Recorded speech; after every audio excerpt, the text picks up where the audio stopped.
A Ângela Natel me diz: Olá, professor. Que tal um vídeo sobre os ritos de fertilidade na Bíblia hebraica?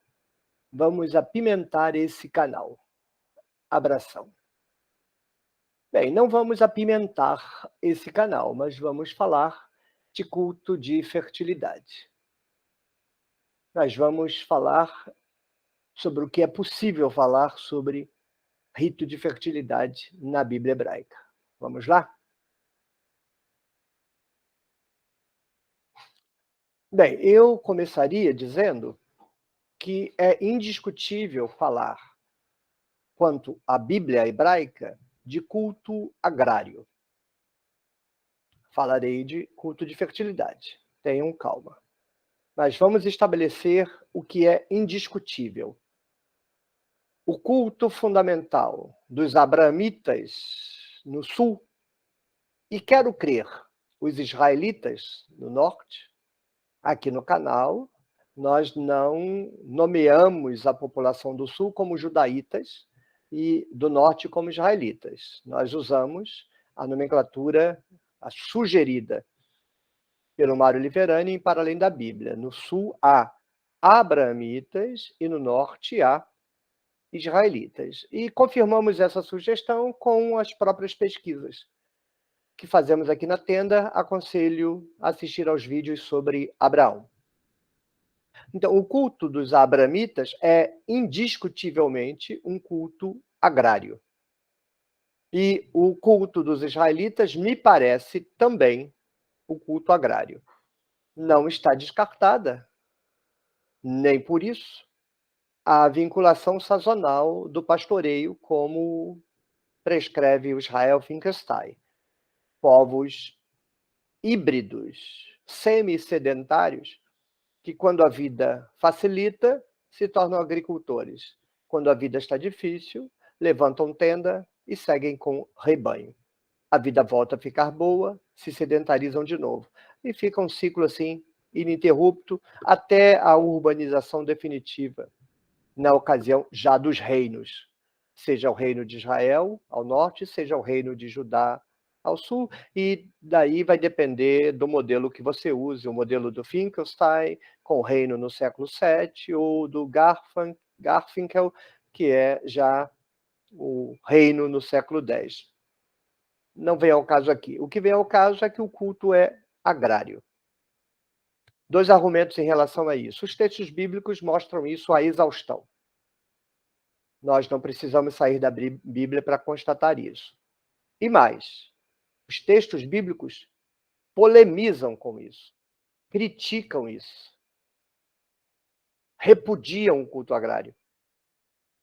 O que significa que não é uma invenção dos narradores, é uma pedra no sapato dos narradores. Eles são obrigados a fazer referência ao culto agrário, ainda que eles façam referência ao culto agrário, criticando o culto agrário.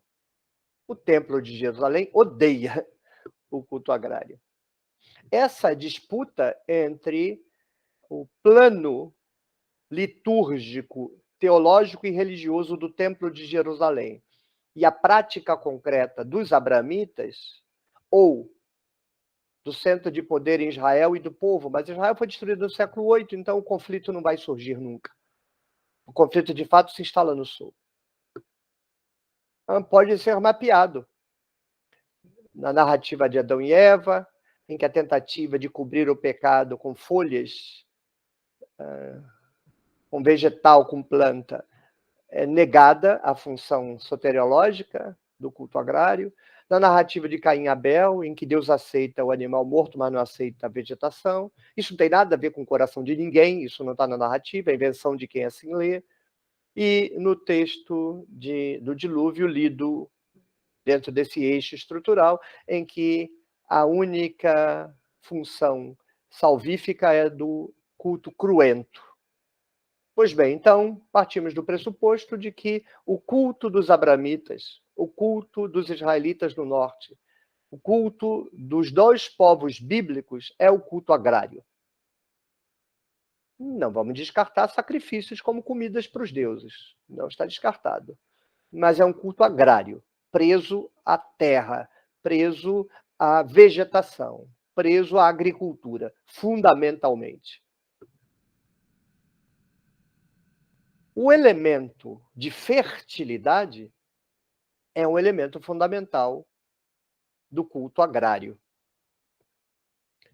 Porque o culto agrário, ou seja, a compra dos favores dos deuses por meio dos produtos da agricultura, é um câmbio, um escambo, uma troca mágica para a perpetuação do procedimento agrário. O agricultor vive de plantar, ele então recolhe as primícias do que planta, dá para a divindade. Por que ele faz isso? Para que a divindade abençoe o culto agrário e ele então tenha sempre os produtos da agricultura na sua mesa. Mas por que ele dá a oferta agrária para a divindade? Como que a divindade vai abençoar a vegetação? Aí é que entra o elemento de fertilidade. Não há um culto de fertilidade independente do culto agrário. O culto de fertilidade é o culto agrário, porque os agricultores dependem da fertilidade do solo. Quando Pero Vaz de Caminha escreve na carta ao rei de Portugal que a nova terra descoberta, que viria a ser o Brasil posteriormente, é tão paradisíaca que basta você jogar semente que qualquer coisa brota, ele está espantado com a qualidade do solo brasileiro, porque os solos mundo afora não são assim. Mundo afora, os solos dão a muito custo e cobram muito caro os brotos que germinam. Por isso, a noção da fertilização do solo é uma noção religiosa, mágica, que está presente no culto agrário. A lógica é: as plantas brotam pela bênção divina. Os deuses precisam inseminar a terra. Então a ótica funciona assim: a terra representa a deusa, o corpo da deusa. Os sulcos que você faz na terra para ali jogar as sementes é a vagina da deusa. Literalmente, não é uma metáfora. Não existe alegoria e metáfora na vida dos camponeses, é literal. Aqui na América Latina, Pachamama, né? O que você acha que é Pachamama? Pois bem, então você cava os sulcos na terra para poder jogar a semente e você mimetiza por um processo mental mágico, simpático, que o sulco na terra é a vagina da deusa. A semente é o sêmen. A palavra semente vem de sêmen. A própria chuva é o sêmen, nesse caso, do deus macho. Porque também não é verdade que os deuses não têm sexo, não têm forma. Isso tudo é invenção da teologia cristã. No Antigo Testamento, os deuses não apenas têm forma, como têm sexo. E não apenas gênero. Eles têm sexo. São imaginados como tendo genitais. O deus macho tem pênis e a deusa fêmea tem vagina. Como aquelas anjinhas ali da matriz de Santo Antônio, em Tiradentes, em que você vê nas sancas do templo um monte de anjas grávidas e com vulvas à mostra. Então, o rito agrário é um rito mágico e simpático. Simpático por quê? Porque se pretende, por um processo de simpatia, transformar o arado, a semente, no corpo do Deus e a terra sendo rasgada no corpo da fêmea.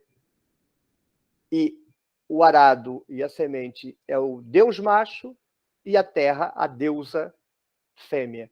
E a inseminação, ou seja, jogar a semente na terra, na vagina da terra, na vagina da deusa, é o processo de inseminação.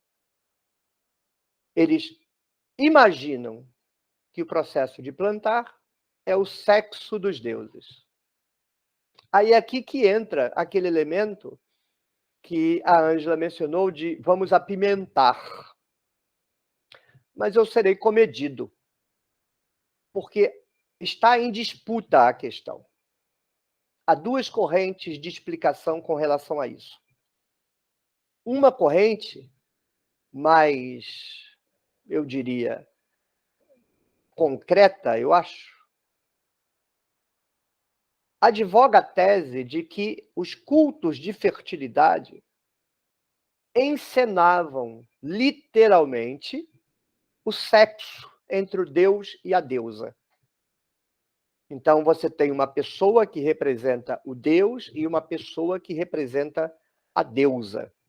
E na liturgia, esse casal encenam a celebração divina e o coito divino. Um grupo dirá que apenas há uma encenação, uma insinuação. E outro grupo dirá que não. A insinuação não atende à consciência concreta, bruta do homem primitivo. O Deus deveria copular com a deusa. Logo, a cena é uma cena real, de sexo real. Não vou discutir isso aqui, não vou disputar. Há ainda outros grupos que ampliam.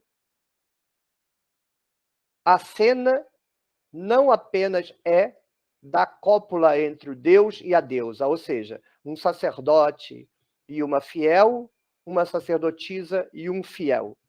Não, mas a cena é uma orgia coletiva. Alguns fazem referência, por exemplo, aos rituais greco-romanos de Baco ou Dionísio. Daí vem as bacanais. Também não vou tomar partido aqui. Haverá culto sexual de fertilidade em Israel? Há quem diga que sim.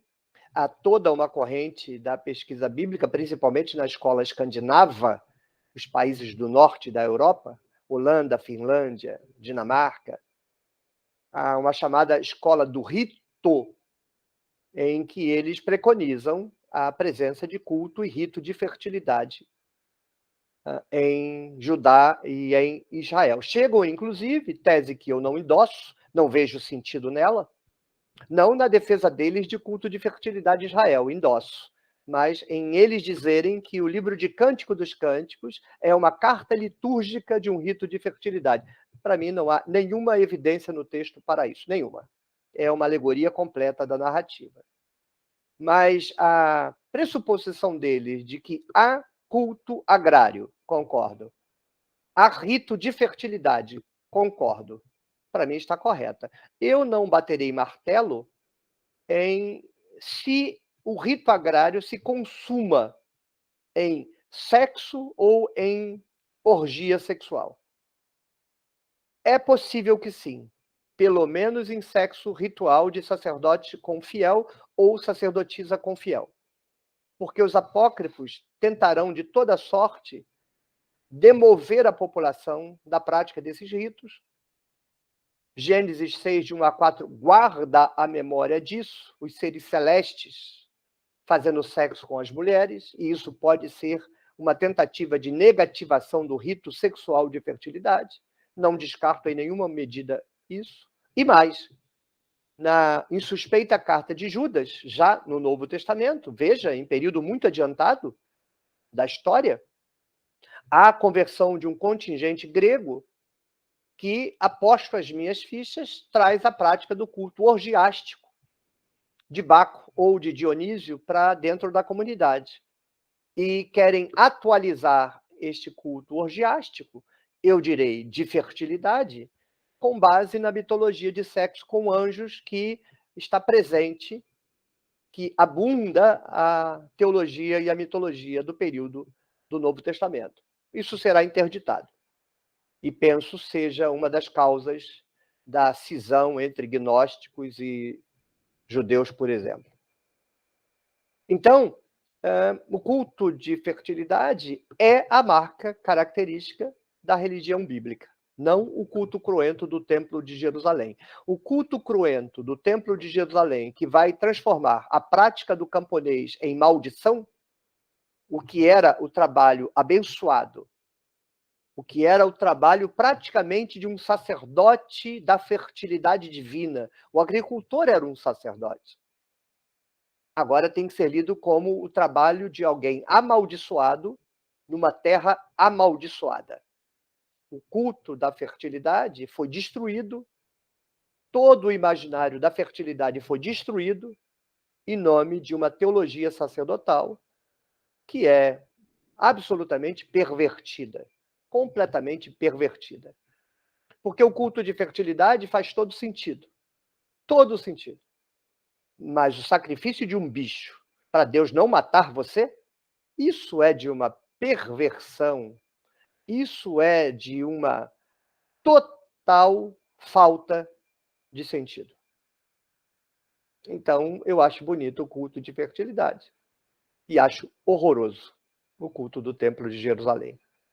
Mas foi ele que venceu. E o culto de fertilidade foi varrido para debaixo do tapete. Tchau, tchau. Até o próximo vídeo. Vai um café aí?